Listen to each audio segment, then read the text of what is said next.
안녕하세요. 평화 감수성 훈련 방법론에 관한 강의를 하게 될 김현주입니다. 오늘은 평화 감수성 훈련을 어떻게 하면 잘할 수 있을지에 대한 방법론에 대해서 여러분에게 강의를 하도록 하겠습니다. 그럼 강의를 시작하도록 하겠습니다. 우리나라 통일 교육을 보면 거의 대부분 분단의 역사라든지 아니면 통일의 필요성, 그 다음에 통일을 함으로 해서 우리에게 어떤 도움이 되는지에 관한 통일 편익에 맞추어져 있습니다. 그런데 여러분이 보시면 아시겠지만 거의 대부분 그 통일 교육으로 하고 있는 것들이 단순한 지식 전달 영역이라고 보시면 될 것 같아요. 그래서 실제 사건이라든지 아니면 기억에 관한 그런 이야기를 끄집어내므로 해서 통일의 미래상에 대해서 이야기를 하는데 거의 모범 정답이 정해져 있는 그런 것으로 교육을 하고 있는 그런 실태입니다. 그래서 여러분들이 통일 교육을 보시면 아이들이 거의 대부분 지루하다, 하고 싶지 않다, 이런 이야기를 많이 하고 있습니다. 그래서 제가 이번에 통일교육원에서 조금 통일 교육에 조금 아이들이 쉽게 할 수 있는 방법이 없을까라고 하는 고민에서 통일 스토리텔링 카드라고 하는 것을 만들게 되었습니다. 여기 보시면 아시겠지만 거의 통일 교육이라고 하는 것을 아이들이 이야기를 만들어 가면서 그것을 만들면서 통일을 해야겠구나. 우리가 이렇게 분단으로 있는 것은 굉장히 비극적인 이야기야 라고 하는 것을 알 수 있도록 그렇게 구성이 되어 있습니다. 그래서 시작과 결말 카드가 환타지로 되어 있어서 환타지 동화를 만들면서 아이들이 이야기를 여러 가지로 다방면으로 만들 수 있게끔 그렇게 구성을 하였습니다. 이렇게 통일 교육도 조금 바꾸어지고 있는 그런 상황입니다. 그래서 제가 생각하는 진정한 통일 교육이란 무엇일까라고 하면 저는 평화 교육을 해야지만 된다고 생각합니다. 그래서 평화 교육을 굉장히 다각도로 해서 학습자가 그것을 보고 스스로 느끼고 스스로 찾아가는 교육이 진정한 통일 교육이라고 생각합니다. 그리고 거의 대부분 평화라고 하는 것을 이루기 위해서는 수없이 많은 갈등을 해결해야 한다고 생각을 하거든요. 그래서 합리적인 갈등을 어떻게 해결할 수 있는지, 합리적으로 갈등을 해결하는 그런 교육에 맞춰져야 한다고 생각을 합니다. 그래서 영상 매체라든지 아니면 동화라든지 그림책이라든지 이런 텍스트를 가지고 하는 것이 굉장히 효과적입니다. 왜냐하면 사람은 거의 어떤 그 감성이나 이런 것에 더 맞춰져 있는 그런 교육을 원하기도 하거든요. 그래서 이런 텍스트를 통해서 학생들이 사고를 조금 더 확장할 수도 있고 변화시킬 수 있다고 생각합니다. 특히 감성이 싹 틔우는 초중고 학생 청소년들에게는 더 좋은 그런 텍스트라고 생각을 합니다. 그래서 이런 텍스트를 가지고 수업을 하면서 그 안에 수없이 많은 갈등 상황이 나오잖아요. 그래서 그런 갈등 상황을 간접 체험으로 해결해 보면서 조금 더 그것을 사회 문제로 확장시켜 나아갈 수 있다고 생각을 합니다. 그래서 오늘은 이런 평화 감수성을 어떤 텍스트를 가지고 수업하는 것이, 강의하는 것이 효과적인 것인가에 대해서 여러분에게 다방면으로 알려드리도록 하겠습니다. 전에 여러 가지 그 평화 교육을 많이 받아보셨을 거예요. 그래서 요한 갈등이 소극적 평화, 적극적 평화를 두 개로 이렇게 분리를 했는데 우리가 말하는 평화 감수성을 키우는 교육은 소극적 평화라기보다는 적극적 평화에 맞춰 있다고 보시면 될 것 같습니다. 적극적 평화는 인간에게 가해지는 여러 가지 폭력, 그다음 사회 경제적 억압, 그리고 신체적인 어떤 고통, 이런 것이 모두 사라진 상태를 평화라고 이야기를 하거든요. 그래서 적극적 평화의 반대말은 갈등이라고 할 수 있습니다. 그런데 여기 보시면 국가별 사회 갈등 지수 순위가 나와 있는데 그 다문화 국가, 다인종 국가인 미국보다 우리나라가 훨씬 갈등 지수가 높습니다. 그것은 왜 그럴까요? 이것을 분석해 보니 우리나라 사람들이 갈등을 해결하는 방법을 잘 모르고 그것이 미흡하기 때문에 갈등 지수가 높다라고 하더라고요. 그래서 평화 감수성 교육은 갈등을 어떻게 해결할 것인지에 관한 그런 곳에 맞춰주면 굉장히 좋은 교육이라고 생각을 합니다. 보시면 평화를 만드는 길은 인간이 더 인간답게 사는 길을 만드는 것이라고 합니다. 그래서 평화 교육은 꼭 통일과 관련된 이야기가 아니더라도 인권이라든지 난민이라든지 다양성, 그다음 문제 해결력, 배려, 분쟁 이런 모든 것을 다 아울러서 하실 수가 있습니다. 그렇다면 이렇게 범위가 굉장히 넓어졌잖아요. 평화 감수성에 대한 교육이. 그러면 이렇게 범위가 넓어져 있는데 어떻게 하면 효과적으로 강의를 할 수 있을까? 알려드리도록 하겠습니다. 여기 보시면 뭐 인권이라든지 난민이라든지 이런 것에 대해서 아이들이 뭐 뉴스를 통해서 알고 있기는 하지만 그것에 대해서 자세히 알고 있진 않아요. 하지만 이것을 강의식으로 접근하다 보면 아, 지루하다라는 생각을 하게 됩니다. 그래서 이런 교육들을 조금 더 효과적으로 하기 위해서 여러 가지 그 도구를 활용하게 되겠죠. 그래서 이런 그 다양한 주제를 가지고 어떤 텍스트를 활용할 수 있는지 영화, 공익광고, 사진 그림, 만화, 그림책 등 다양한 텍스트를 가지고 강의를 하실 수가 있습니다. 지금 보시면 영화는 그 기본 단계에서 여러분들이 이렇게 5개의 영화를 보고 그다음 여러 가지 다양한 교수법을 배우셨을 거예요. 그래서 I Can Speak, 국제시장, 민우 씨 오는 날, 강큰 가족, 비밀과 거짓말로 여러 가지 그 통일과 관련돼서 단계별로 이렇게 강의를 진행했습니다. 이것 외에도 굉장히 다양한 영화를 알려드렸고 여러분의 수업에 맞는 목적에 맞는 영화를 선별해서 활용하시면 좋을 것 같습니다. 그리고 이것은 공익 광고인데 보시면 그냥 한 컷의 사진이에요. 한 컷의 사진인데도 수없이 많은 이야기를 나눌 수가 있습니다. 그래서 이렇게 공익 광고인 포스터를 활용하실 수 있고요.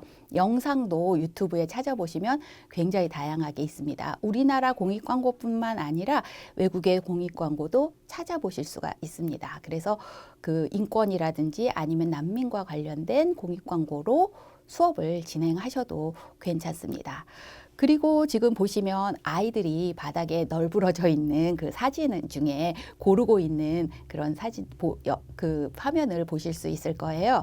저는 이렇게 사진을 굉장히 많이 활용을 하고 있는데 바닥에다 사진들을 흩뿌려 놓은 다음에 아이들에게 오늘 인권에 관해서 강의를 한다라고 하면 그 사진 중에 인권이라고 하는 거와 좀 맞아 떨어지는 사진을 골라라 라든지 아니면 인권이 침해되고 있는 것 같이 보이는 사진을 골라라 이렇게 합니다. 그러면 아이들이 나와서 자유롭게 자신이 어떤 것이 더 인권에 맞고 인권이 침해되고 있는 현장인지에 대한 사진을 고른 다음에 그것을 가지고 이야기를 나눕니다. 그러면 인권에 대해서 뭐 굉장히 길게 강의를 하는 것보다 아이들 스스로 인권에 대해서 정의를 내리고 그다음 왜 그것이 인권에 침해되는 사진인지에 관한 이야기를 나누면서 저절로 인권에 대한 그런 정의도 내려지고 그다음에 아이들이 느끼는 점이 훨씬 많아요. 그래서 그렇게 생각을 열게 한 후에 그다음에 인권에 관한 영화라든지 아니면 텍스트를 가지고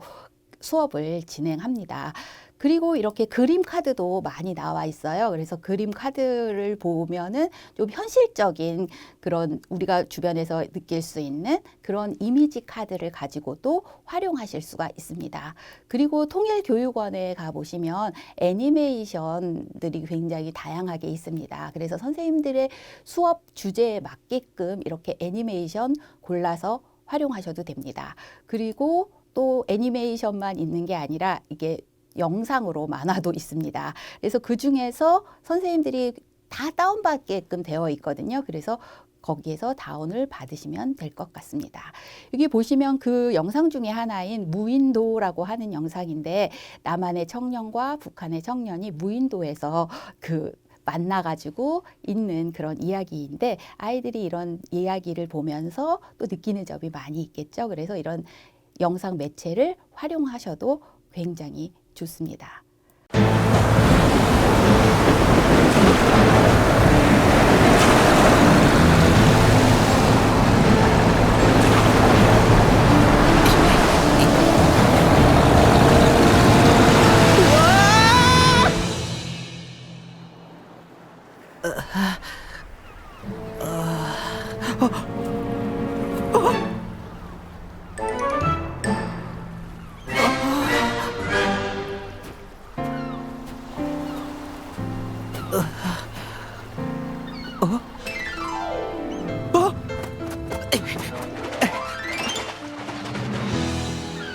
여보세요. 정신 차려봐요. 이봐요. 나 보여요? 내 말 들려요? 뭐라는 기야? 와, 한국 사람이네요. 남조선 사람? 북한 사람이잖아. 어쩌지?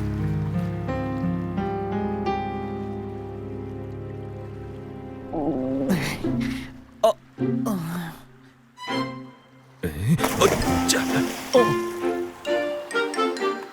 와, 빵이다.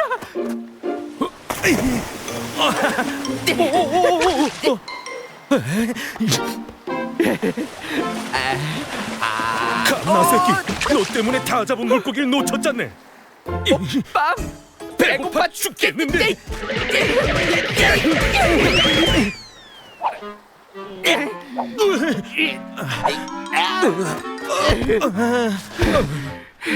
우리 동지가 오기만 하더라. 너 꾸종이야. 누가 쏘이? 나야말로 바로 경찰에 신고할 거야.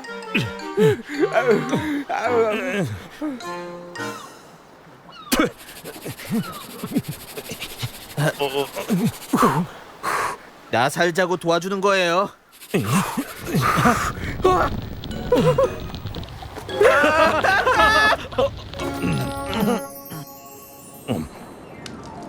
여기가 어디쯤 될 것 같니? 근데 듣다 보니 웃기네. 왜 반말이야? 몇 살이야 당신? 27살이다. 에잉? 나랑 동갑? 와, 너 박살 늙었네. 뭐라? 여기서 싸워서 뭐 하겠어? 맞는 말이네. 나 김지석이야. 이렇게 된 거 구조될 때까지 잘 지내보자고. 리강혁, 내 북조선 돌아가는 순간까지만이다.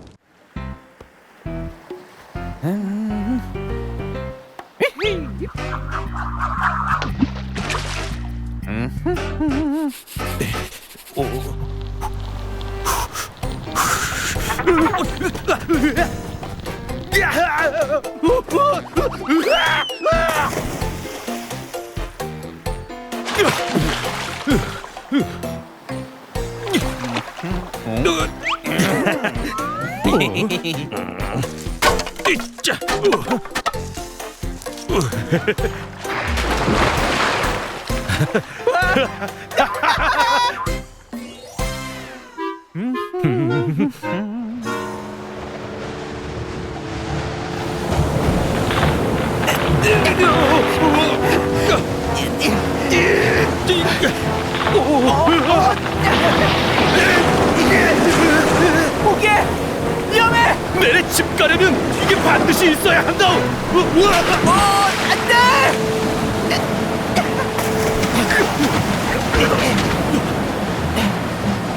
늦다!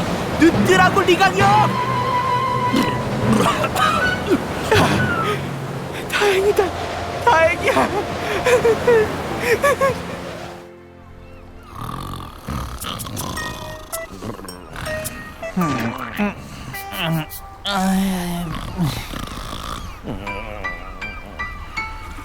배다! 여기야! 여기야! 이보시오! 여기야! 여기라오! 여기야! 살았다! 살았어! 해군이다!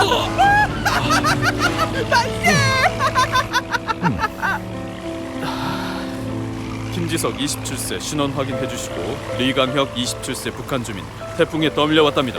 저기 강혁은 아니 이 사람은 어떻게 되는 거예요? 아까 가족들이는 북한으로 가겠다고 얘기하셨기 때문에 북한으로 돌려보내드릴 테니 걱정하지 마십시오.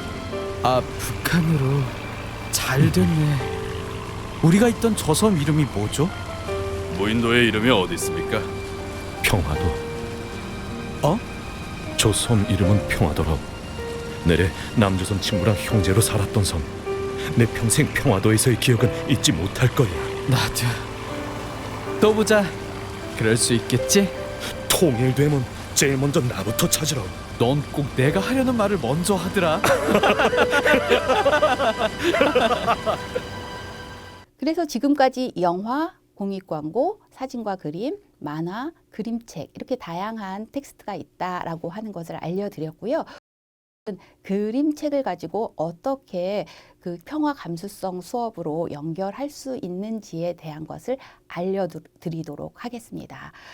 그림책은 보시면 글씨가 그렇게 글밥이 많지가 않아요. 그래서 글밥이 많지 않기 때문에 짧은 한 2시간 정도 수업에서 충분히 그것을 읽고 그 다음에 여러 가지 토론이라든지 아니면은 느낌을 나누는 수업으로 충분히 진행을 하실 수가 있습니다. 그래서 그림책과 함께하는 평화 감수성 수업에 대한 그 교수법에 대해서 알려드리도록 하겠습니다.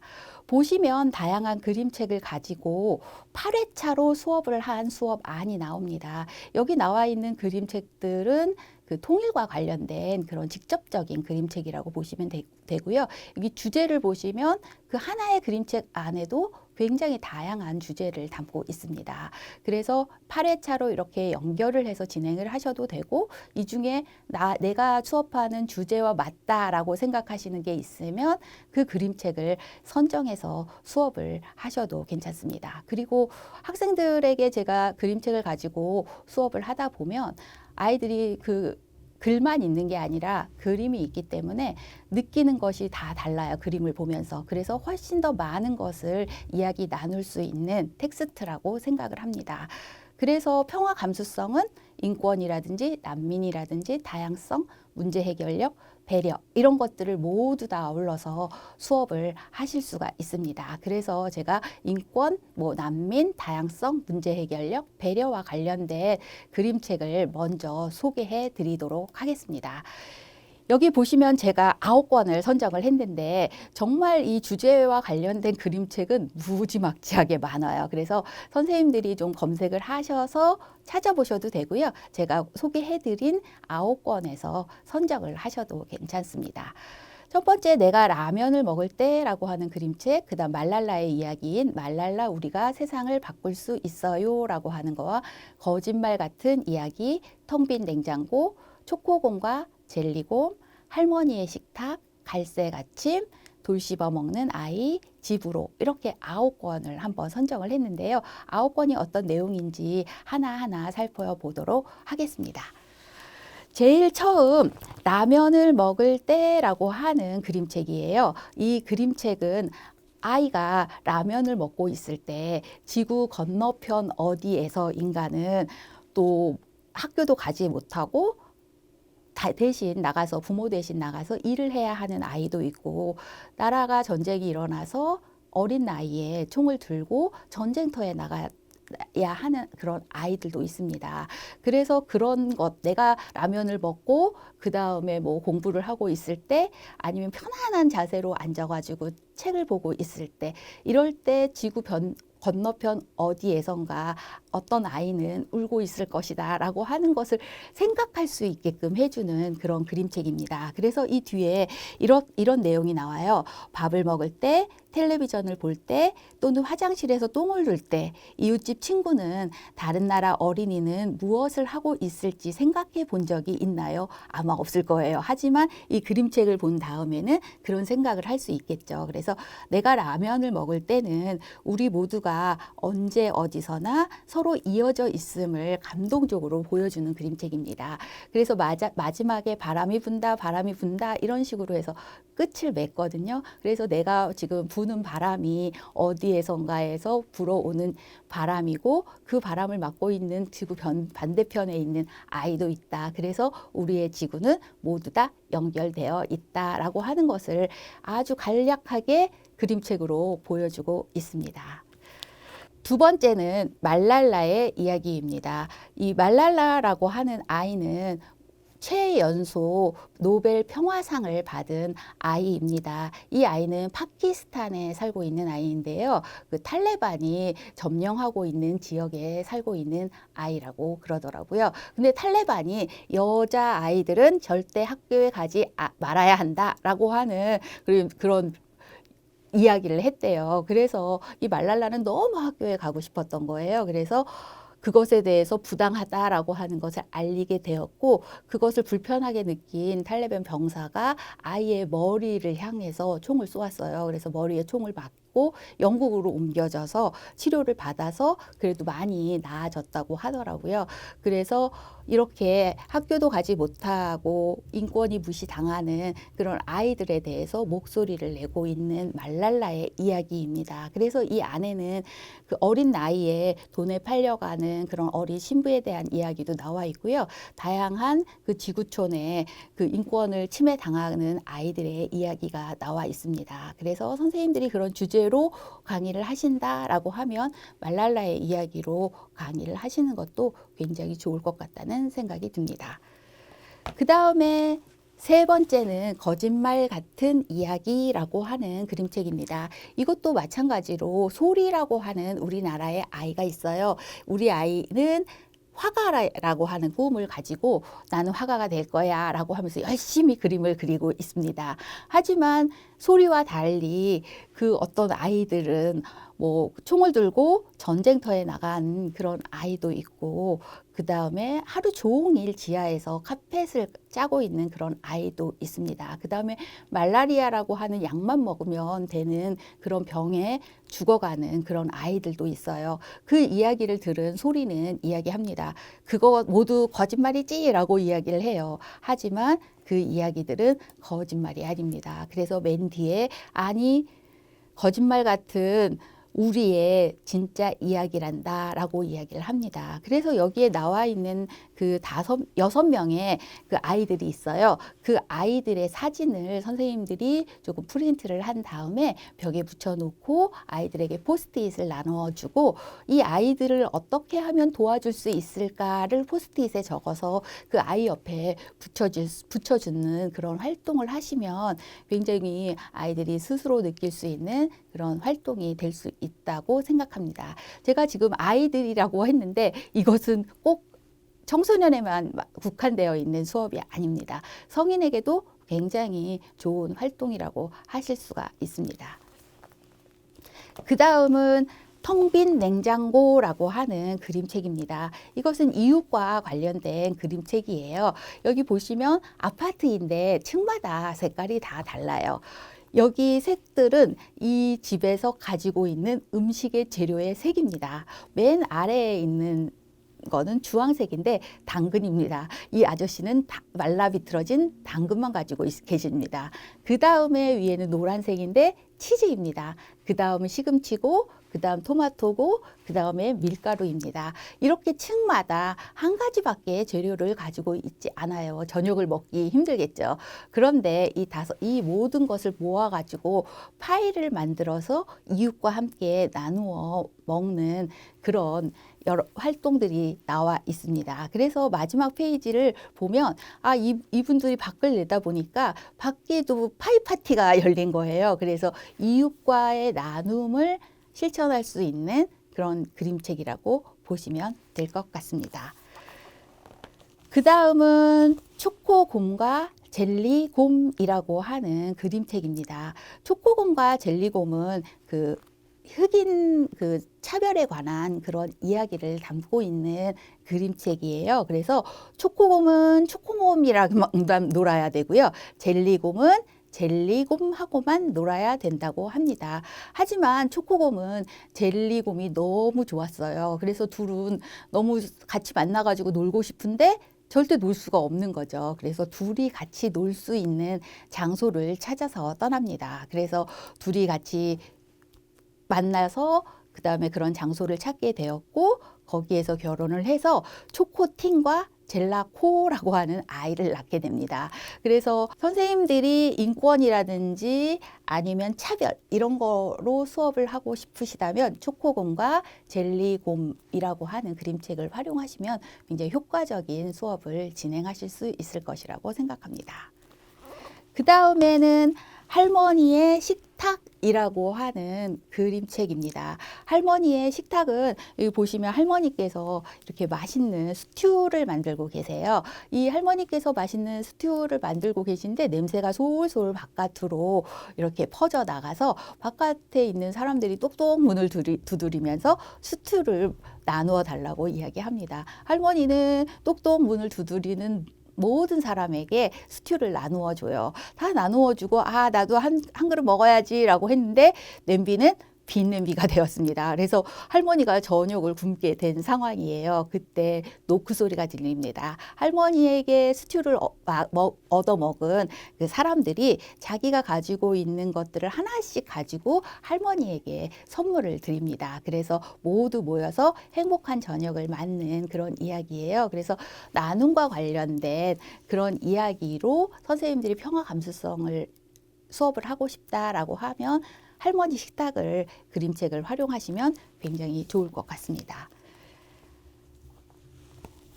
그 다음은 갈색 아침이라고 하는 그림책입니다. 갈색 아침이라고 하는 그림책은 갈색만 살아남아야 하는 그런 세상입니다.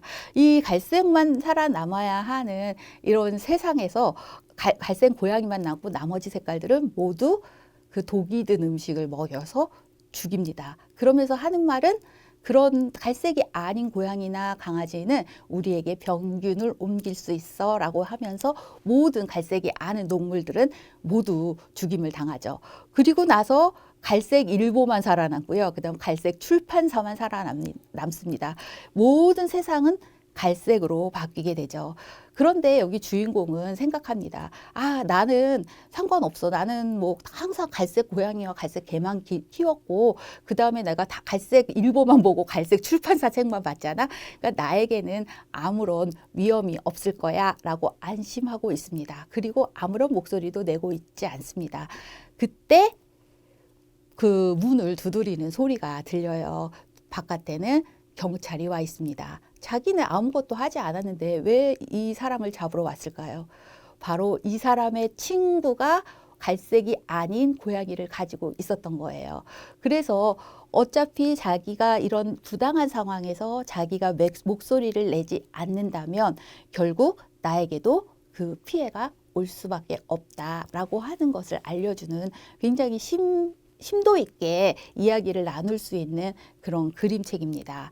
그래서 선생님들이 이렇게 그림책을 가지고 수업을 하다 보면 이거 뭐 어린애들이나 보는 책 아니야? 라고 하지만 요즘에 나오는 그림책은 굉장히 철학적인 그림책이 많이 있어요. 그래서 아이들이 보는 그림책이라기보다는 이거는 어른들이 봐도 이해가 잘 안 될 수 있는 굉장히 철학적인 이야기를 담고 있는 그림책이 많아요. 그래서 이런 그림책을 가지고 할 때 가장 중요한 거는 질문을 뽑는 활동입니다.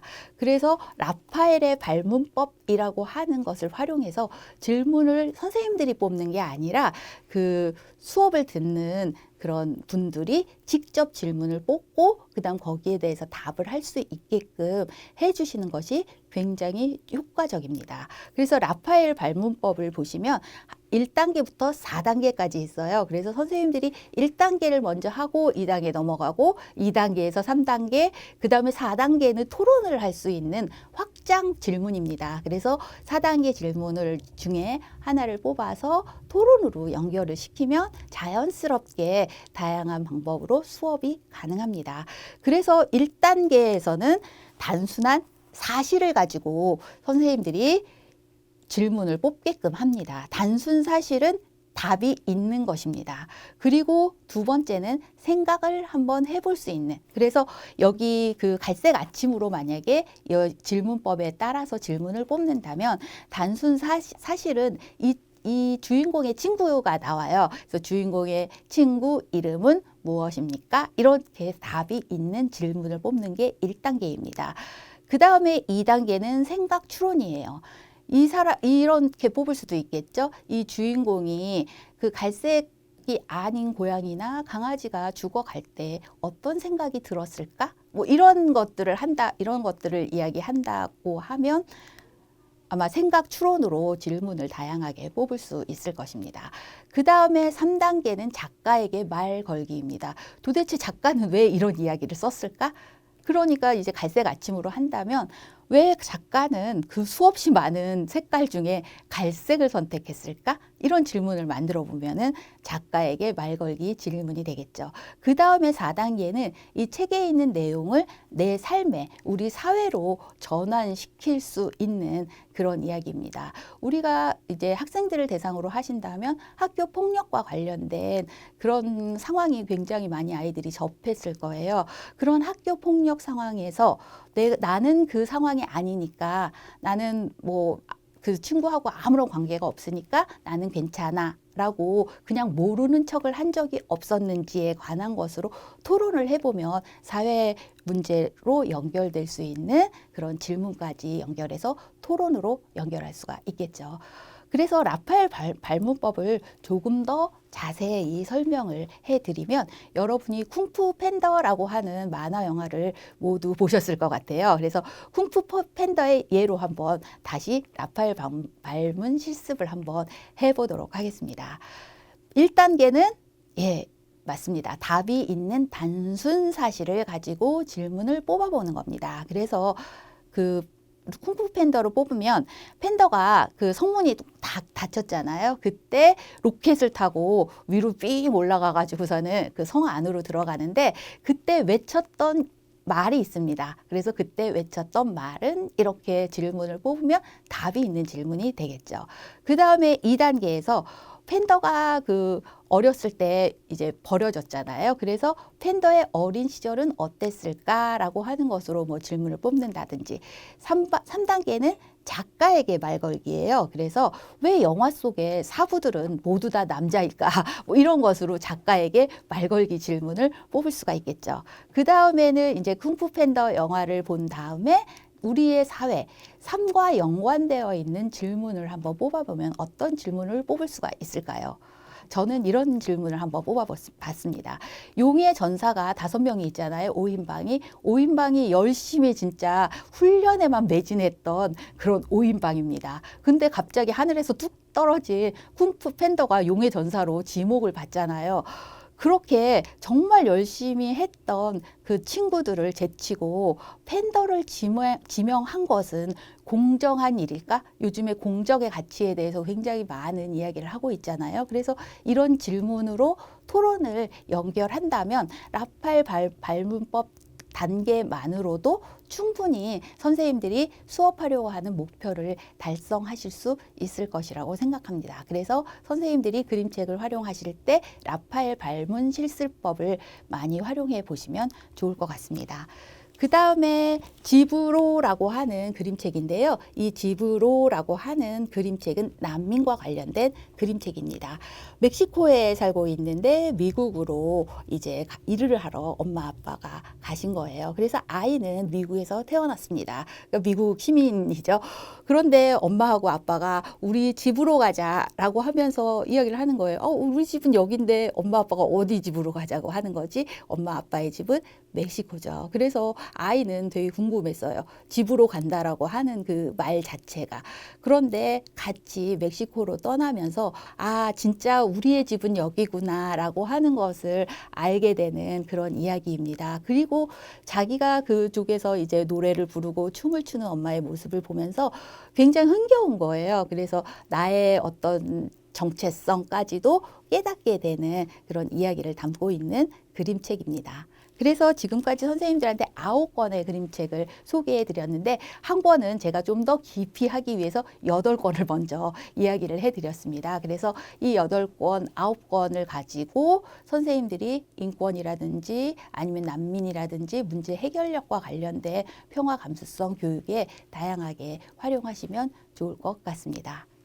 다음은 직접적으로 전쟁과 분쟁을 보여주고 있는 그림책을 다양하게 보여드리도록 하겠습니다. 먼저 6권을 먼저 소개해 드릴 텐데요. 적, 그 다음 노란별, 할아버지의 감나무, 6사람, 왜, 전쟁이라고 하는 그림책입니다.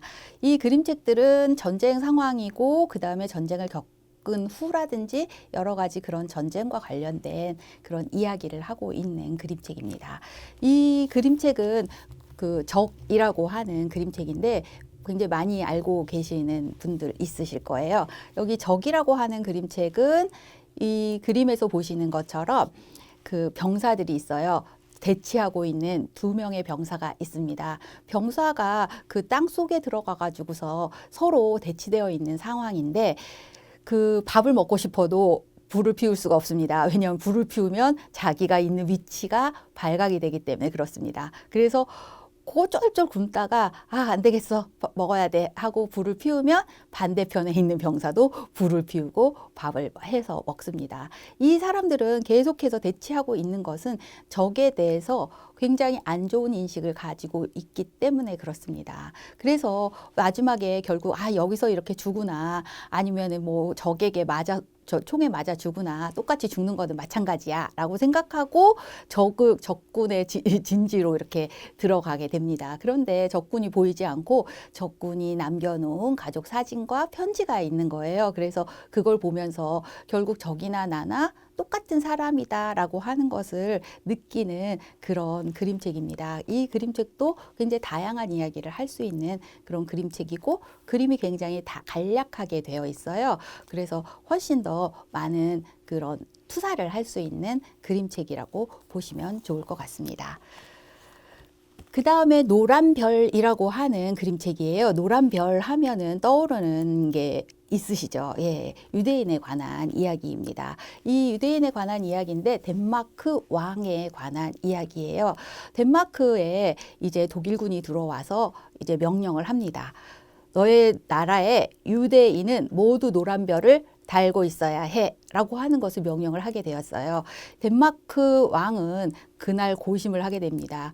모든 우리나라에 살고 있는 백성은 모두 덴마크 사람인데 그 중에서 유대인을 골라서 결국 유대인은 죽을 수밖에 없는 그런 상황이잖아요. 그래서 덴마크 왕은 그날 자기가 가장 아끼고 좋은 옷에 노란색 별을 답니다. 그리고 나서 말을 타고 이제 백성들이 많이 모이는 곳으로 말을 타고 지나가게 돼요. 그 모습을 본 그 덴마크 사람들은 무슨 메시지가 어떤 메시지라는 걸 바로 알게 됩니다. 그래서 덴마크 사람들은 모두 다 노란 별을 옷에 달게 됩니다. 그래서 결국은 덴마크 안에 있는 유대인들은 한 명도 희생자가 없었다고 하는 실제 이야기를 담고 있는 그림책입니다. 그래서 선생님들이 어떤 리더십과 관련된 평화 감수성 이야기를 한다라고 하면 이 노란 별이라고 하는 책을 활용하시면 굉장히 좋을 것 같습니다. 그 다음은 이제 우리나라 전쟁 을 겪은 할아버지의 이야기예요. 그래서 할아버지와 감나무인데 할아버지께서 감나무를 키우시는데 감나무에 감이 많이 열리는데 그걸 파는 게 아니에요. 따지도 않으세요. 그런데 감나무를 열심히 키우세요. 손자는 그걸 보고 궁금했죠. 왜 할아버지는 팔지도 않는 감을 저렇게 열심히 키우실까라고 생각했는데 할아버지는 전쟁에 참여했던 어린 나이에 그 소년병으로 전쟁에 참여하셨던 분이세요. 그런데 정말 무서웠겠죠. 그 상황에서 굉장히 공포스러운 그런 상황에서 인민군인 그 소년병을 만나게 되는데 그 소년병은 죽어 있었어요. 근데 자기 몸에 맞지도 않은 아주 큰 군복을 입고 손에 대봉감이라고 하는 감이 있잖아요. 큰 감. 그 감을 먹다가 손에 쥐고 죽어 있는 그 모습을 보고 이 할아버지께서 전쟁이 끝나고 나서 그 자기가 수없이 많이 사람들을 죽였다. 그래서 그런 사람들에 대한 미안함, 그다음 죄스러움 이런 것을 감을 키우는 것으로 갚아야겠다라고 해서 감나무를 키우기 시작하셨다고 하더라고요. 그래서 그 전쟁에 대한 공포라든지 어떤 트라우마는 쉽게 사라지는 것이 아니라 죽을 때까지 나를 따라다니는 것이다라고 하는 것을 알 수 있는 그런 그림책입니다. 그 다음에 그림책은 여섯 사람이라고 하는 그림책이에요. 이 그림책은 전쟁이라고 하는 것이 왜 일어날 수밖에 없을까라고 하는 것에 이 의문을 가지고 거기에서 답을 좀 찾을 수 있는 그런 그림책이라고 보시면 될 것 같습니다. 이 여섯 사람이 있었는데 이 여섯 사람은 잘 살고 싶었어요. 그래서 좋은 땅을 가지고 싶었어요. 그래서 여섯 사람이 좋은 땅을 발견하게 됩니다. 그곳에 농사를 짓고 굉장히 많은 농산물을 생산을 하게 돼요. 이 많은 농산물을 생산하다 보니까 아, 이걸 누가 훔쳐가면 어떡하지? 라고 하는 고민이 생기게 된 거죠. 그래서 이 사람들은 6명의 병사를 이제 데리고 오게 됩니다. 그래서 그 사람들에게 월급을 주고 지키게끔, 농작물을 지키게끔 해요. 그런데 병사들이 가만 보니까 농작물 지키면서 하는 일이 별로 없는 거예요. 그런데 월급은 따박따박 나가게 됩니다. 이 6사람들은 안 되겠어. 저 사람들한테 뭔가 일을 시켜야 되겠어. 근데 병사가 하는 일은 전쟁밖에 없겠죠. 그래서 다른 나라를 점령하게끔 그렇게 시킵니다. 그래서 그 군사들이 계속 나라를 점령하면서 나라가 이제 전쟁에 계속 휩싸이게 되겠죠. 그래서 결국은 큰 전쟁이 일어나고 모든 사람이 죽고 6사람밖에 남지 않았다라고 하는 이야기예요. 그래서 전쟁이 어떤 지도자의 욕심에 의해서 이루어지는 거죠. 그런데 희생은 그것을 감당하는 사람들은 일반 그냥 힘없는 그런 사람들일 수밖에 없겠죠. 그중에 여자와 어린아이는 더 큰 피해를 입을 수밖에 없겠죠. 그래서 전쟁의 어떤 무모함을 알려주는 그런 그림책입니다. 이것도 흑백으로 되어 있고 굉장히 간결한 그림체로 되어 있어서 굉장히 다양한 이야기를 나누실 수가 있습니다. 그 다음에 니콜라이 포포프라고 하는 작가의 그림책이에요. 이 니콜라이 포포프는 직접 러시아 사람인데 직접 전쟁을 겪은 사람입니다.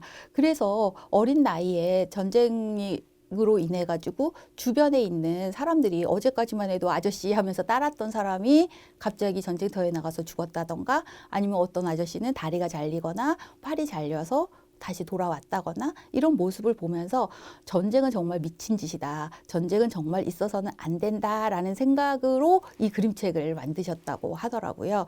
그래서 이 왜라고 하는 그림책은 글씨가 하나도 없습니다. 모두 그림으로만 이루어져 있습니다. 여기에는 땅쥐와 개구리가 나와요. 땅쥐와 개구리는 그냥 꽃 한 송이와 우산을 갖고 있었을 뿐이에요. 그런데 서로가 가지고 있는 것을 욕심을 부리게 되고 결국은 개구리 나라와 땅쥐 나라의 전쟁으로까지 번지게 됩니다. 그래서 여기 보시는 그림처럼 그 개구리가 맨 처음에 있었던 곳은 너무나 아름답고 평화로운 그런 곳이었죠. 그런데 전쟁이 일어나고 나서 자신이 정말 가지고 싶어 했던 우산도 모두 다 망가져가지고 쓸모가 없게 이렇게 바뀌게 되고 아름다웠던 곳은 모두 폐허로 바뀌게 됩니다. 그래서 이 왜라고 하는 그림책은 전혀 글씨가 없기 때문에 그림만 보고 느낄 수 있는 것들을 그렇게 이야기를 나눌 수가 있어요. 그래서 왜라고 하는 그림책으로는 이렇게 여러 가지 다양한 그림들을 재해석해서 재배열해서 말풍선 그 포스트잇을 이렇게 붙여가지고 새롭게 이야기를 구성할 수 있도록 그렇게 수업을 진행하시면 좋습니다. 그리고 결말은 개구리와 땅쥐는 행복하게 살았습니다 라고 하는 평화롭게 살았습니다 라고 하는 결말이 될 수 있는 이야기를 만들도록 그렇게 수업을 진행해 보시면 어떻게 하면 평화를 이룰 수 있고 어떻게 하면 행복을 찾을 수 있는지에 대한 것들을 이렇게 이야기를 만들면서 느낄 수 있는 수업으로 진행을 하실 수가 있습니다. 그 다음에 이제 전쟁이라고 하는 그림책이 있습니다. 이 전쟁이라고 하는 그림책은 벌써 제목에서도 느낄 수 있는 것처럼 직접적으로 전쟁이라고 하는 말을 하고 있습니다. 이 전쟁은 빨간 나라와 파란 나라가 나오는데 전쟁을 해요. 군사력도 똑같아요. 그 다음에 아들도 한 명씩 가지고 있습니다. 그런데 파란 나라의 왕자는 전쟁이 너무 싫었어요. 전쟁을 왜 하는지를 모르겠어요. 그래서 파란 나라 왕자가 너무 마음에 안 들었죠. 왜냐하면 지금 전쟁 중인데 자기가 앞서 나가서 싸워야 되는데 맨날 엉덩이를 뒤로 쭉 빼고 있으니까 불만이 많았겠죠. 그래서 파랑나라 왕자를 내쫓게 됩니다. 그래서 파랑나라 왕자는 생각을 했어요. 어떻게 하면 두 나라가 행복하게 살 수 있을까 고민을 하게 됩니다. 그때 선생님들이 여기까지만 읽어주시고 내가 만약에 파란 나라 왕자라면 어떻게 빨간 나라와 파란 나라가 행복하게 평화롭게 살 수 있을까 한번 이야기를 뒷이야기를 한번 내가 왕자가 돼서 이야기를 구성해 봐라 이렇게 하시고 뒷이야기를 읽어주시면 됩니다. 이 왕자는 노란 나라라고 하는 것을 새로 만들었어요. 그래서 노란 나라 자기가 왕이라고 생각하고 편지를 보냅니다. 나는 노란 나라 왕인데 우리는 군사를 이만큼 가지고 있어. 그래서 너희 나라를 가서 침략할 거야 라고 하는 편지를 똑같이 받은 파란 나라 왕과 빨간 나라 왕은 둘이 힘을 합쳐서 싸워야 되겠죠. 그래서 둘이서 같이 힘을 합치는 상황에서 노란 나라 군대는 없으니까 오질 않겠죠. 그러다 결국 파란 나라와 빨간 나라는 서로 이렇게 행복하게 잘 지낼 수 있었다라고 하는 그런 이야기입니다. 그래서 선생님들이 뒷이야기를 꾸며보는 걸로도 이 그림책을 활용해서 평화 감수성 수업을 하실 수가 있습니다. 예, 지금까지 그림책 어떠셨나요? 전쟁과 관련된 직접적인 그림책들이었는데 선생님들이 이런 그림책을 활용해서 평화 감수성 수업을 하면 훨씬 효과적인 그런 수업을 진행하실 수 있을 거라고 생각합니다. 그 다음에는 이제 또 6권인데 시냇물 저쪽이라고 하는 것과 새로운 시작, 그 다음 안나의 빨간 외투, 비무장지대 봄이 오면, 통일의 싹이 자라는 숲, 작은 병정이라고 하는 그림책입니다. 여기에서 새로운 시작은 선생님들하고 좀 더 깊이 이야기를 나눌 거리가 있을 것 같아서 새로운 시작은 나중에 자세하게 소개시켜드리고요. 일단 먼저 시냇물 저쪽이라고 하는 그림책은 여기에 보면 토돌이하고 토순이가 나와요. 토돌이하고 토순이는 너무 행복하게 잘 살고 있는 아이입니다. 그런데 갑자기 토돌이의 나라와 토순이의 나라가 전쟁이 일어났고 그 중앙에 철조망이 생기게 됩니다. 이 친구들은 왜 그동안 친하게 지냈던 친구를 만나지 못하는지에 대한 그 고민을 하게 되죠. 근데 부모님은 쟤네는 나쁜 애들이야 하면서 만나지 마 이렇게 이야기를 해요. 그런데 토순이가 철조망 사이를 뚫고 넘어와가지고 토돌이를 같이 만나는 그런 이야기이거든요. 그래서 이것도 마찬가지로 전쟁과 관련된 직접적인 이야기이고 평화 감수성 수업에 적용하시면 굉장히 좋은 그림책입니다. 그 다음에 이제 안나의 빨간 외투라고 하는 그림책인데 이 그림책은 전쟁이 끝난 후의 이야기를 하고 있습니다. 전쟁이 끝난 후는 모두 다 사라지고 정말 삭막하게 되겠죠. 근데 안나에게는 코트가 있었는데 그 코트는 작아서 더 이상 입을 수 없는 코트를 억지로 지금 껴서 입고 있습니다. 그런데 엄마는 안나에게 새로운 코트를 해주고 싶었어요. 하지만 전쟁이 끝나고 난 후에 아무것도 없는 상황에서 그 안나에게 빨간 코트는 굉장히 사치스러운 것이었습니다. 그래서 엄마는 진짜 집에서 아낀 물건들을 모두 모아가지고 빨간 천을 사고 그다음 재단사에게 또 재단을 부탁하고 이렇게 해서 결국 자기가 귀중하게 생각하는 모든 물건을 팔아서 빨간 외투를 안나에게 선물을 합니다. 이것도 실제 이야기를 그림책으로 만들었다고 하더라고요. 그래서 이런 전쟁 후의 이야기를 같이 나누면서 정말 전쟁은 있으면 안 되겠다라고 하는 것을 같이 이야기를 나눌 수 있을 것이라고 생각합니다. 그 다음은 이제 봄이 오면 하고 통일의 싹이 자라는 숲이라고 하는 DMZ에 관한 그런 그림책이에요. 그래서 이 두 개의 그림책도 우리 지금 현실에 맞는 그런 이야기를 하는 그림책이라서 선생님들이 이것도 활용하시면 좋을 것 같아요. 여기 보시면 비무장지대에 봄이 오면이라고 하는 그림책엔 이산 가족이 나옵니다. 이산 가족 할아버지께서는 계속해서 통일 전망대에 매일 가다시피 하세요. 그런데 통일은 이루어지지 않죠. 하지만 정말 자기 동생이 살고 있는 그 곳을 하늘이라도 보기 위해서 계속 그 전망대를 찾아가십니다. 그래서 그 할아버지의 이야기와 함께 여기 페이지에 보시면은 뭐 이렇게 열리게끔 통일의 문이 이렇게 열리는 그런 페이지가 있어요. 그래서 통일의 문이 정말 통일이 이루어진 것 같은 그런 느낌을 받을 수 있는 그런 그림책입니다. 그래서 선생님들이 지금 DMZ에 대한 이야기 이런 것들을 가지고 한번 해보고 싶다라고 하면 이 책을 활용하시면 좋을 것 같습니다. 그 다음에 통일싹이 자라는 숲이라고 하는 그림책은 DMZ의 아름다운 모습을 담고 있어요. 그래서 우리가 만약에 통일이 된다면 이곳이 정말 좋은 관광지가 되지 않을까라는 생각이 들고, 그 다음에 통일 편익에 관한 이야기를 하고 싶다라고 하면 이 책을 활용하시면 좋을 것 같다는 생각이 듭니다.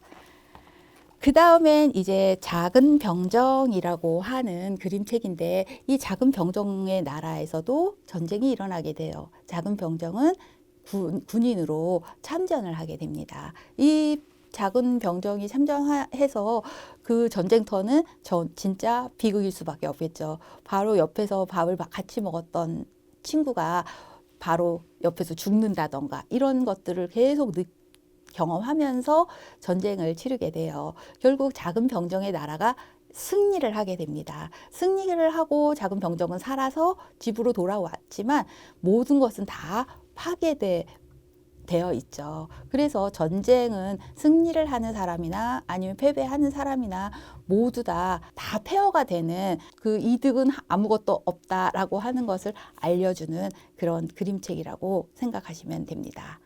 지금까지 여러 가지 다양한 그림책을 가지고 선생님들한테 이야기를 나눠봤는데, 선생님들도 그림책을 보시면서 그런 생각을 하시면 좋을 것 같아요. 이 그림책을 내 수업에서 평화감수성 수업에 이 그림책을 좀 활용하면 좋겠다라고 하는 것들을 좀 생각을 하시면서 이 영상을 보시면 좋을 것 같습니다. 선생님들이 나중에 이제 제가 영상 마무리에 수업안을 어떻게 구성하는지에 대한 것도 알려드릴 건데요. 선생님들도 이렇게 그림책으로 만약에 활용을 하신다라고 하면 그림책을 지금 소개해 드리는 그림책 중에 난 저걸로 한번 해보고 싶어 라고 하는 것을 좀 이렇게 생각의 정리를 하시면서 보시면 훨씬 더 좋은 수업안을 만드실 수 있지 않을까라는 생각을 합니다. 그래서 제가 좀 굉장히 다양하고 많은 분량의 그림책을 지금 소개해 드리고 있습니다. 다음 마지막으로 6권 소개해 드리도록 하겠습니다. 안돼라고 하는 그림책과 털실 한 뭉치, 싸움에 관한 위대한 책이라고 하는 그림책하고요. 빨간 코, 빨간 귀, 경극이 사라진 날, 세상에서 가장 아름다운 나의 마을이라고 하는 6권의 그림책을 소개해 드리겠습니다. 안돼라고 하는 그림책은 아이가 나와요. 그 아이가 마을을 쭉 걸어가고 있습니다. 마을을 걸어가고 있는데 여기 보시면은 굉장히 폭격도 일어나고, 그 다음에 그 비행기도 날아가고 있고, 그 다음에 탱크도 지나가고 있고, 그 다음 병사들이 사람들을 잡아가는 그런 모습이 계속 나옵니다. 그런데 아이가 그 길을 걸어가고 있어요. 걸어가다가 친구를 만납니다. 근데 친구가 갑자기 주먹을 들면서 아이를 때리려고 해요. 그때 아이가 안 돼라고 이야기합니다. 안 돼라고 이야기하니 그 친구가 주춤하고 뒤로 물러서는 거예요. 그렇게 하고 나서 다시 돌아오는 길은 아까 보았던 전쟁의 그 상황의 길과는 다르게 굉장히 평화로운 길입니다. 그래서 이 안 돼라고 하는 책은 전쟁과 관련된 그런 그림이 들어가 있지만, 내가 어떤 목소리를 낼 때 안 돼라고 이야기할 줄 알아야 한다라고 하는 메시지까지도 전달할 수 있는 그런 그림책입니다. 그래서 선생님들이 뭐 어떤 정의라든지 이런 것으로 평화 감수성 수업을 하고 싶다라고 하신다면 이 책을 활용하시면 좋을 것 같다는 생각이 듭니다. 그 다음에 이제 털실 한 뭉치라고 하는 그림책이 있어요. 털실 한 뭉치라고 하는 그림책은 친구가 이사를 가는데 너무 친구가 이사 가는 게 너무 싫은 거예요, 이 친구는. 근데 친구가 이제 빨간색 스웨터를 딱 떨어뜨리고 가네요. 그래서 그 스웨터를 다 이렇게 풀어가지고 털실로 이렇게 만들어요. 그래서 털실을 친구가 가는 방향에 던져요. 던졌는데 그 털실이 떨어진 곳에 강아지가 또 털실을 발로 차고, 그다음 할아버지 앞에 떨어지자 할아버지가 지팡이로 또 털실을 차십니다. 그래서 결국은 그 털실이 북한까지 가게 됩니다. 그래서 북한에서 있는 아이가 그 털실을 이렇게 잡게 되고 그 털실을 안으면서 부드럽고 참 좋다 이렇게 이야기를 해요. 그래서 희망의 털실 한 줄로 이어보는 어떤 남과 북의 이야기. 그래서 그런 이야기로 이게 실이라고 하는 것이 연결이 되는 것을 의미를 하잖아요. 그래서 나와 그곳의 연결선이 어떤 것인가에서 대해서 이야기를 나눠보시는 것도 좋을 것 같습니다. 그래서 희망의 털실 한 줄로 한번 이야기를 나누고 싶다라고 하시면 털실 한 뭉치라고 하는 그림책을 활용을 하시면 좋을 것 같습니다. 그 다음에 다비드 칼리의 그림책인데요. 다비드 칼리의 싸움에 관한 위대한 책이에요. 그래서 좀 이게 판형이 좀 큰 그림책인데 싸움이라고 하는 것이 도대체 무엇인가라고 하는 것을 굉장히 재미있게 표현되어 있는 책입니다. 근데 여러분도 싸움을 해보셔서 아시겠지만 싸움이라고 하는 게 큰 것에서 시작되는 경우는 거의 없어요. 굉장히 작은 것에서 시작을 합니다. 여기에 있는 아이들도 펜 하나 가지고 시작된 싸움이 굉장히 큰 싸움으로 번지게 됩니다. 그래서 마지막에 너네들 도대체 왜 싸운 거야? 그랬더니 정말 형체도 없는 거예요. 도대체 나중에 우리가 왜 싸운 거지? 이렇게가 되는 거죠. 그래서 학생들하고 아이들도 굉장히 자잘한 싸움들을 많이 하죠. 그래서 그런 싸움에 관해서 그런 싸움을 어떻게 하면은 피할 수 있고 어떻게 하면 줄일 수 있는지 굉장히 갈등 상황에서의 해결 방법을 다양하게 이야기할 수가 있습니다. 그리고 굉장히 유쾌한 책이기 때문에 아이들과 함께 싸움에 관해서 이야기를 해보고 싶다라고 하면 이 책을 꼭 활용을 해보시면 좋을 것 같습니다. 그 다음에도 다비드 칼리의 그림책인데요. 이 그림책은 빨간 코와 빨간 귀라고 하는 그림책입니다. 이제 그림책을 여러 권 소개해 드렸기 때문에 딱 제목만 봐도 이 그림책이 무엇이다라고 하는 걸 좀 아실 수 있을 것 같아요. 맞습니다. 빨간 귀를 가지고 있는 나라와 빨간 코를 가지고 있는 나라와의 관계입니다. 이 두 나라는 서로 적대 관계예요. 그래서 선생님들 화면에서 보시는 것처럼 아이들이 지금 공부를 하고 있는 학교입니다. 학교에서 아이들을 이렇게 가르치는데 빨간 귀를 가지고 있는 나라의 선생님은 빨간 코는 진짜 성질도 더럽고 정말 못된 애들만 있어 이렇게 알려줘요.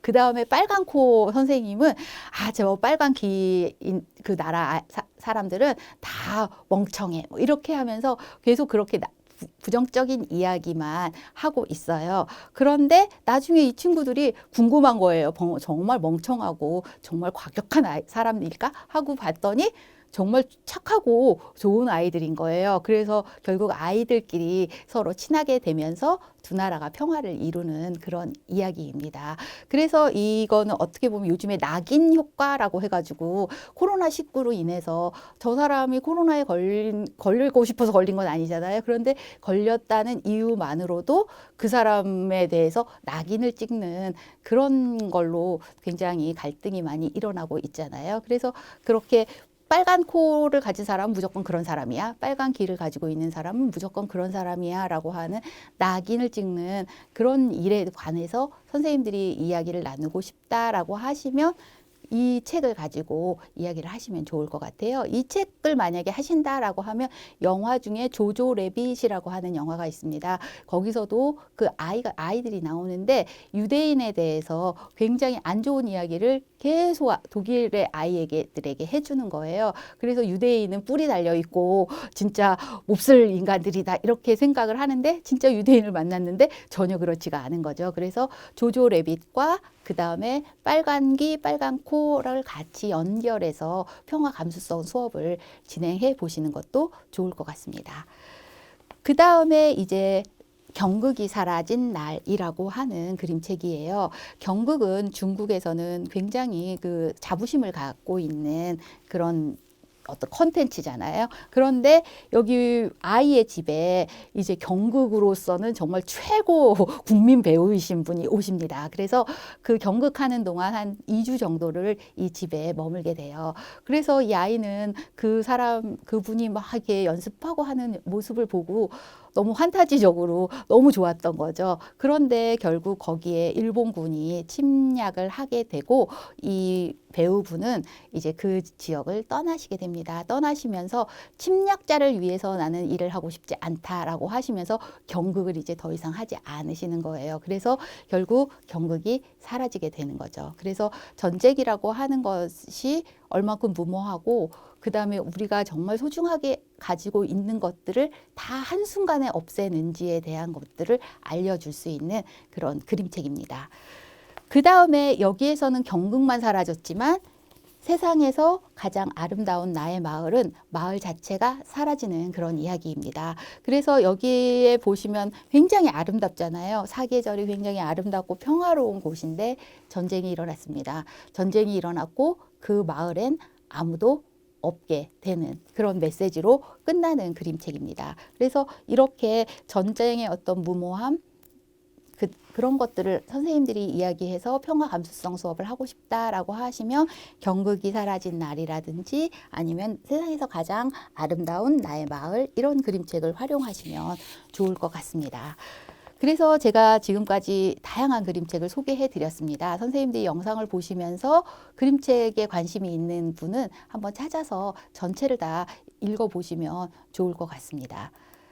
그래서 아까 선생님들한테 두 권은 소개를 안 해드렸어요. 더 깊이 한번 해보자라고 이야기를 했죠. 그래서 일단 다양성이라고 하는 주제로 수업을 하시겠다라고 하면 할 수 있는 그림책을 소개해 드리도록 하겠습니다.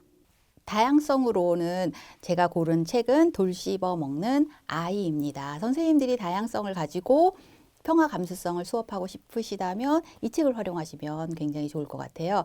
선생님들이 보시면은 거의 평화 감수성이라고 하는 것을 다양한 주제를 아까 알려드렸잖아요. 요즘에 다문화 사회로 인해서 다양성에 관한 강의들을 많이 하시는데 그것을 평화 감수성으로 연결해 주시면 좋을 것 같습니다. 그래서 저는 이 책을 선정하게 되었습니다.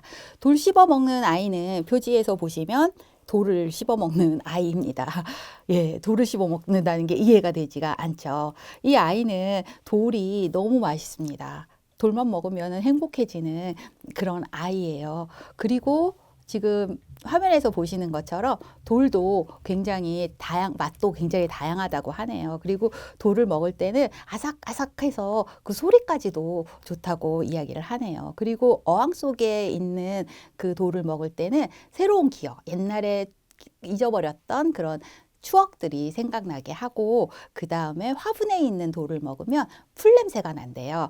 그 다음에 연못에 있는 그런 돌을 먹게 되면 내가 나빴던 기억들을 사라지게 한다고 하더라고요. 이렇게 돌 맛도 다양해요. 그래서 나는 이렇게 돌이 너무 좋은데 가족들은 모르죠. 제가 돌을 먹는 아이인지 아닌지. 그래서 이 친구도 내가 이렇게 돌만 먹다 보면 내가 돌로 변하는 거 아니야? 이런 생각을 하기도 합니다.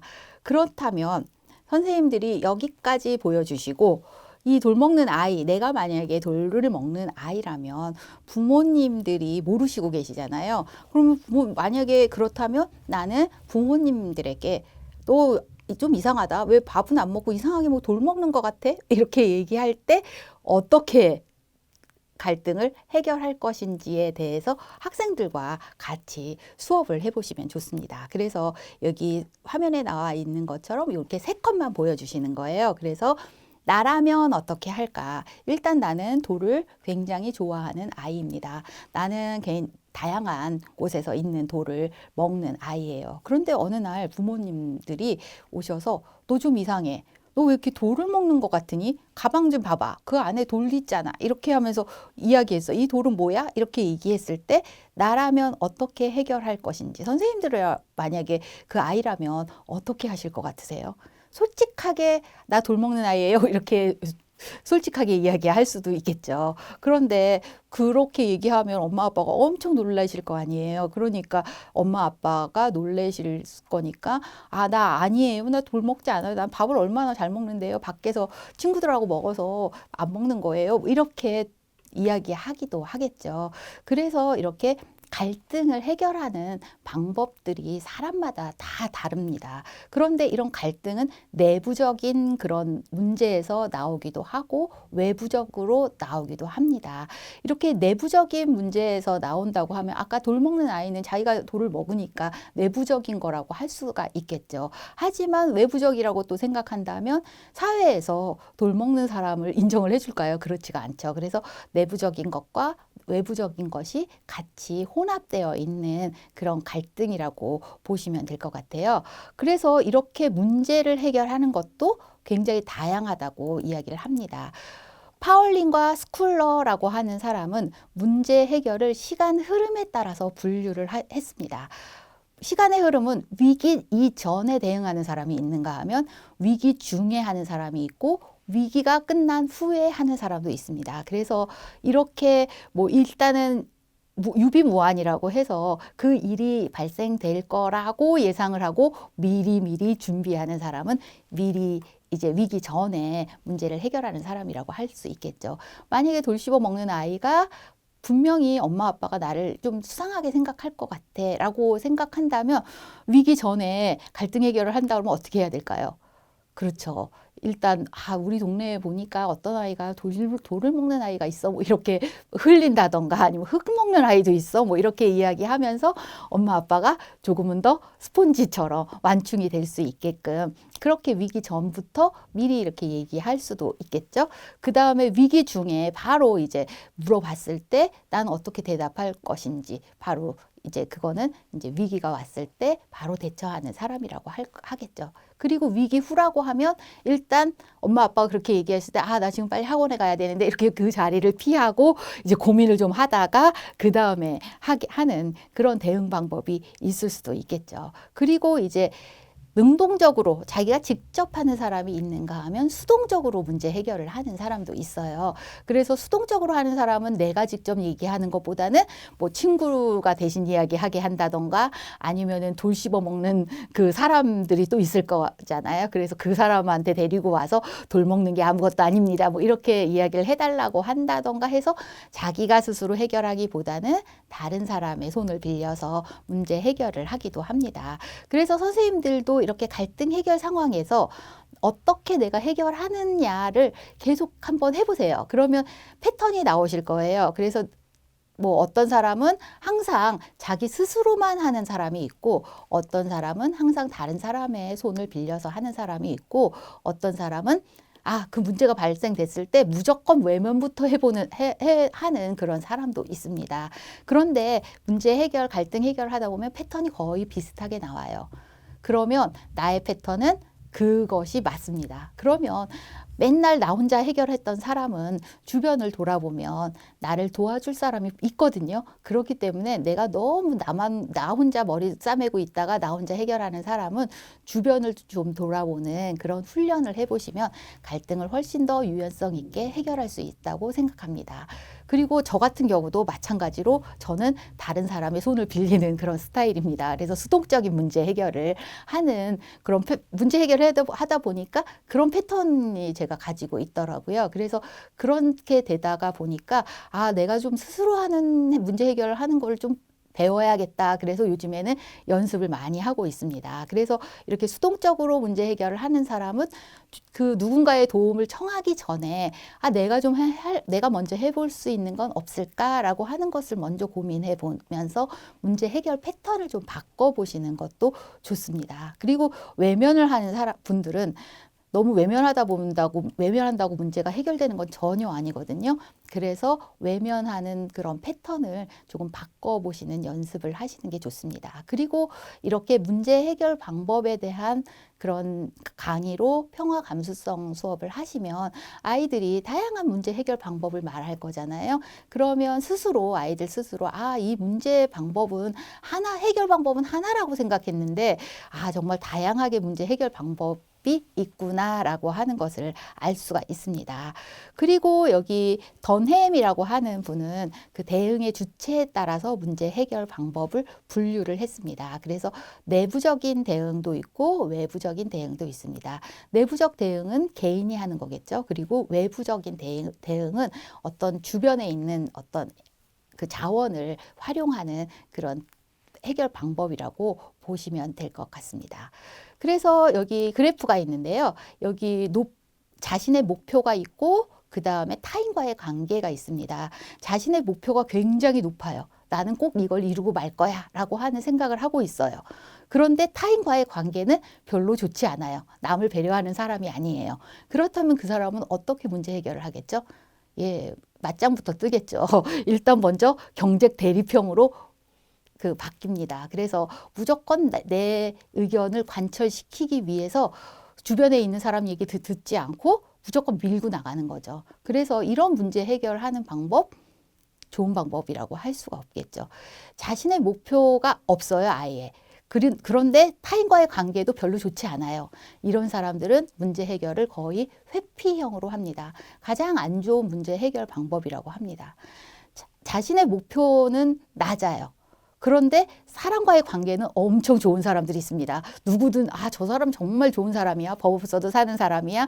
라고 하는데 그 사람이 목표가 없어요. 그러면 어떻게 문제를 해결하냐 하면은 양보하고 그냥 순응합니다. 좋은 게 좋은 거지. 너가 하고 싶은 대로 해. 이렇게 이야기합니다. 이게 문제제 해결 방법일까요? 아니죠. 자기도 뭔가 생각이 있을 텐데 그렇게 해놓고 집에 돌아와서는 엄청나게 후회하겠죠. 내가 왜 그때 그냥 양보를 했을까?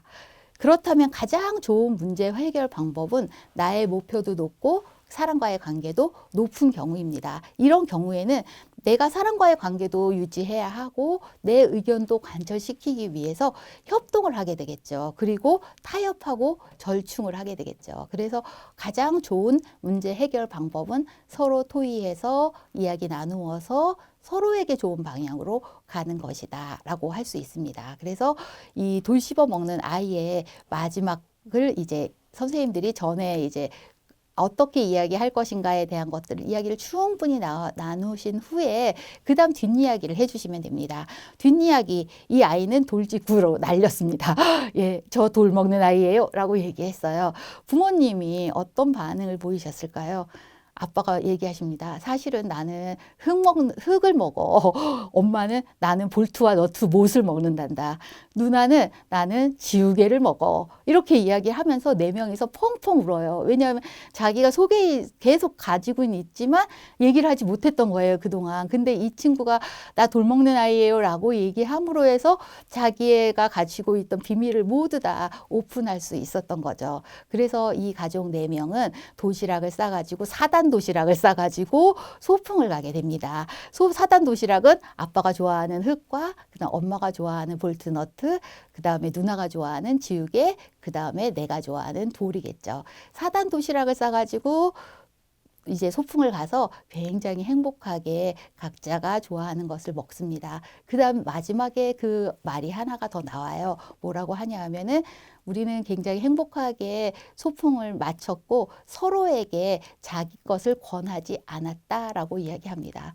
그렇잖아요. 나는 돌이 엄청 맛있고 내가 흙이 엄청 맛있어요. 그러면 야, 이것 좀 먹어봐. 이거 엄청 좋아. 이렇게 권하게 되잖아요. 그런데 사실 그런 것도 하지 않는 것이 좋겠죠. 그래서 이 책을 가지고 돌 씹어 먹는 아이는 정말 다양한 것을 이야기를 나누면서 갈등 해결이라든지 평화 감수성을 키울 수 있는 그런 책이라고 생각하시면 좋을 것 같습니다. 그 다음엔 이제 전쟁과 관련된 직접적인 이야기를 하는 그림책을 가지고 한번 이야기를 나눠보도록 하겠습니다. 저는 이 그림책을 새로운 시작이라고 하는 그림책으로 선정을 했습니다. 이 새로운 시작은 그 이야기 처음 제목처럼 이 전쟁이 끝나고 나서 새로운 시작을 하는 그런 이야기입니다. 그래서 처음부터 전쟁이 끝났습니다 라고 하는 내용으로 시작을 합니다.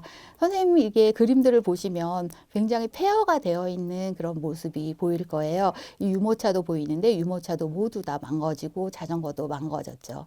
그리고 마침내 전쟁이 끝났어 라고 이야기합니다. 전쟁이 끝난 마을은 완전히 다 폐허가 됐죠. 집도 하나도 남아있지 않습니다. 그곳으로 가족이 돌아왔습니다. 집이 없죠. 집이 무너져서 살 수 있는 상황이 아니죠. 그래서 어떻게 살아야 되나 했더니 엄마가 말씀하십니다. 그래도 슬퍼하지 마. 우리에겐 차가 있으니까 엄마가 말했어요. 그래서 이 가족들은 차에서 살기 시작했습니다. 차에서만 있기는 그렇죠. 그래서 차와 그다음에 그 길바닥에서 이렇게 생활을 하게 됩니다. 그래서 여기 그림에서 보시는 것처럼 가족이 생활하고 있는 그 그림들이 이렇게 나와요. 이 그림들을 선생님들이 한 컷 한 컷 학생들이나 아니면은 그 수업을 듣는 그런 분들에게 보여주신 다음에 이 가족들이 전쟁이 일어나기 전엔 어떤 모습이었을까라고 하는 것을 한번 질문을 던져보시는 겁니다. 그리고 나서 이 가족의 전쟁 전의 모습을 한번 생각해 보게 하는 거예요. 그러면 아이들이 벌써 이 4명의 가족이죠. 아기가 있고 엄마 아빠 있고 그다음에 한 초등학생 정도 되는 남자아이가 있는 이 4가족이에요. 그다음에 차도 있어요. 그렇다면 그 전에 어떤 행복한 모습을 상상할 수 있겠죠. 그래서 그런 전쟁 전의 모습을 일단 학생들에게 이야기를 하도록 충분히 이야기하도록 한 다음에 그 뒷장을 보여주십니다. 시간이 흘러서 점점 옷도 더 낡아지고 그 다음에 자기가 입고 있는 옷 하나밖에 남아있지가 않아요. 걱정이 됐죠. 우리 이제 어떻게 해야 되죠? 했더니 아빠가 그거 우리가 빨래할 게 없으니까 더 좋지 않아? 라고 긍정적으로 말씀을 하십니다. 그래서 자기가 입은 옷 그대로 물에 들어가서 그 다음에 나와가지고 양지 마른 곳에 누워가지고 옷을 말리는 그런 식으로 빨래를 하게 됩니다. 이런 내용을 보여주시고 나서 그렇다면 이 가족들 지금 아무것도 없잖아요. 자원이 하나도 없는 상태에서 폐허해서 지금 길에서 살고 있습니다. 그렇다면 이 가족들 행복하게 살 수 있을까? 라고 하는 질문을 한번 해보세요. 그러면 이제 다양한 이야기들이 나올 수가 있겠죠. 그 이야기 후에 그 다음에 이 가족들이 우리가 맨 처음에 이야기했던 그 가족의 행복한 모습, 그 전쟁 전의 그 모습으로 가기 위해서는 어떻게 해야 할지에 대한 것들을 한번 이야기를 나눠보는 거예요. 그러면 정말 해야 될 게 엄청 많겠죠. 파괴되는 것은 일순간이지만 다시 그것을 복구하기까지는 엄청난 시간과 그 다음에 노력이 필요하다라고 하는 것을 이런 활동을 통해서 알 수가 있습니다. 그래서 여기까지 활동하시고 그 뒤에 이 책은 새로운 시작이라고 하는 제목과 같이 그래도 이렇게 폐허가 되어 있는 상황에서도 우리가 새로운 시작을 할 수 있어 라고 하는 긍정적인 메시지를 담고 있는 그림책입니다. 그래서 여기 그림에 나와 있는 것처럼 가족들이 이렇게 행복하게 웃고 있어요. 그리고 아이들이 웃고 있습니다.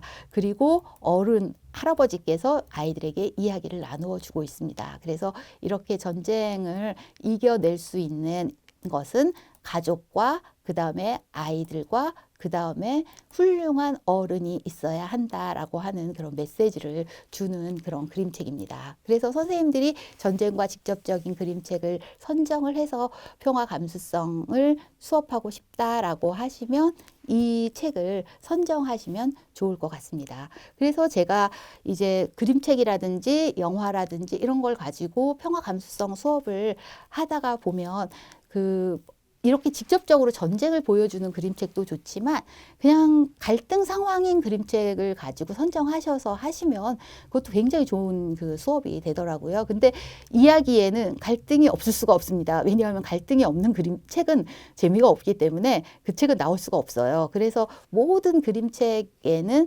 갈등이 나올 수밖에 없습니다. 그래서 그런 갈등 상황을 해결하는 것으로 평화 감수성 수업을 충분히 할 수 있기 때문에 선생님들이 좋아하는 그림책 중에 조금 갈등이 좀 강하게 나와 있는 그림책이다라고 하면 그런 그림책을 선정하셔서 수업을 하시면 좋습니다. 그래서 지금까지 이렇게 그림책으로 어떻게 깊이 있게 그 수업을 할 수 있는지에 관한 이야기를 선생님들한테 해드렸습니다. 그러면 선생님들도 이제 수업안을 만드셔서 이제 직접 영상을 찍으셔야 되잖아요. 그러면 내가 수업안을 만들 때 어떻게 평화 감수성과 관련된 수업안을 만들 수 있을까라고 고민을 하실 수 있을 것 같아요. 그래서 프로그램을 어떻게 만드는지에 대해서 알려드리도록 하겠습니다.